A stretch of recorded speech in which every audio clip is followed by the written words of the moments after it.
उस बलिदान की संघर्ष गाथा को लिखने चाहिए था, वो लिखा नहीं गया। देश के लिए सर्वस्व न्यौछावर करने वाले उस विचारधारा विशेष लोगों को एक दल से जुड़े हुए लोगों का ही महिमा मंडन स्वतंत्रता के इस संघर्ष में देखने को पढ़ने को मिलता है। यह बलिदानियों के साथ न्याय नहीं है।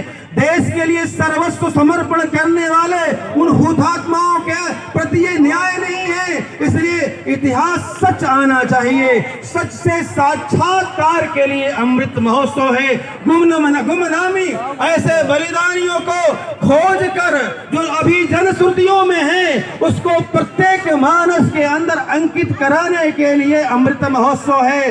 जन जन में उस बलिदान को स्मरण करने के लिए अमृत महोत्सव है। इस अमृत महोत्सव के माध्यम से हम पूरे देश के अंदर सामाजिक संगठनों के द्वारा, देशभक्त संगठनों के द्वारा ऐसे व्यापक जन जागरण अभियान में लगे हुए हैं। विगत 19 नवंबर से चलने वाला यह कार्यक्रम आने वाला 19 दिसंबर तक कार्यक्रम चलेगा और उसी कार्यक्रम के माध्यम से जो एक व्यापक जन जागरण चल रहा है, प्रयागराज के अंदर एक अभूतपूर्व देशभक्ति का वायुमंडल देखने को मिल रहा है। विगत लगातार दिनों से जितने कार्यक्रम हो रहे हैं, आम जनमानस की यह सहभागिता प्रकट करा रही है कि प्रयागराज का जनमानस देशभक्ति से भरा हुआ है। देशभक्ति का प्रचंड वायुमंडल प्रयागराज के अंदर देखने को मिलता है। ऐसा ही वातावरण हर जगह दिखे, हर जगह इस प्रकार का वायुमंडल खड़ा हो जाए, यही अमृत महोत्सव कार्यक्रम करने के पीछे भाव है। मेरे बंधुओं, पूरे प्रदेश के अंदर, देश के अंदर, संपूर्ण देश के लोगों का स्वतंत्रता के लिए प्रयत्न हुआ था, संघर्ष हुआ था। लगातार लोगों ने संघर्ष किया था। हमने कभी गुलामी नहीं स्वीकार किया था।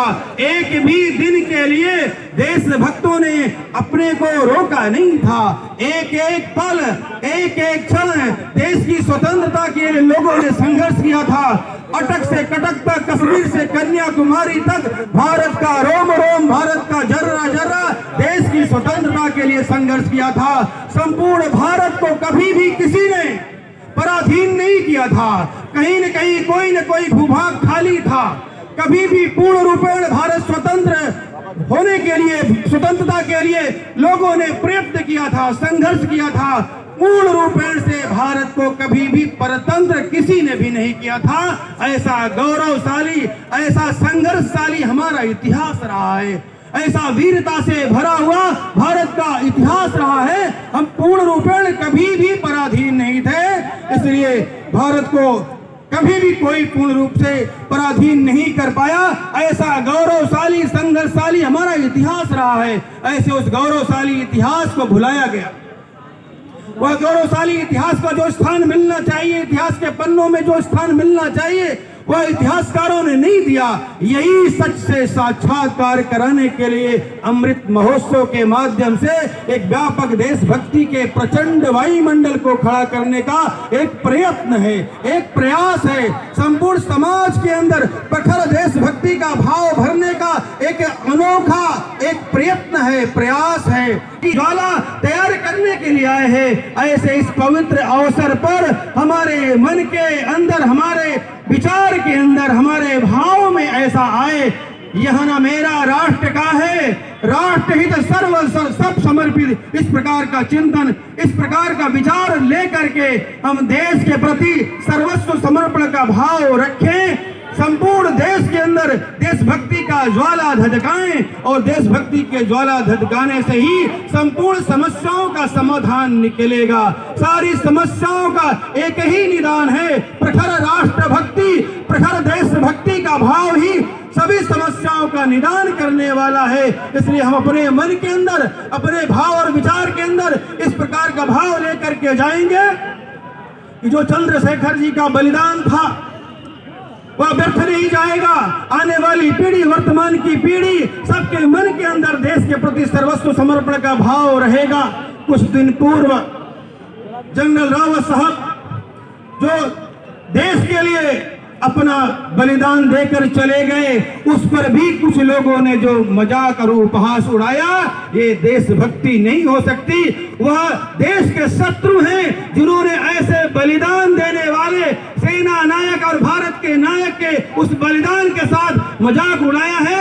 ऐसे उस देशद्रोहियों को चिन्हित होना चाहिए, चिन्हित करना चाहिए, उनको मुंह तोड़ जवाब देना चाहिए। इस प्रकार का ये हुंकार है, ये अमृत महोत्सव, इस प्रकार के यह विचार है अमृत महोत्सव। अमृत महोत्सव केवल कार्यक्रम नहीं, केवल अभियान नहीं, केवल चिंतन नहीं, ये अमृत महोत्सव देशभक्ति की ज्वाला धधकाने का एक अनोखा अद्भुत कार्यक्रम है। ऐसी योजना अपने मन और मस्तिष्क में लेकर के, अपने उर के लेकर के मन में जाए और देशभक्ति का भाव लेकर के अपने मन के अंदर जाएं। इस अमृत महोत्सव के आधार पर हमारे जन गण मन का उत्सव अमृत महोत्सव बन जाए, इतना ही विचार करके हम सभी भाई बंधु जाएं। इतना ही कहकर अपनी वाणी को विराम देता हूं। वंदे मातरम, वंदे मातरम, भारत माता की जय, भारत माता की जय।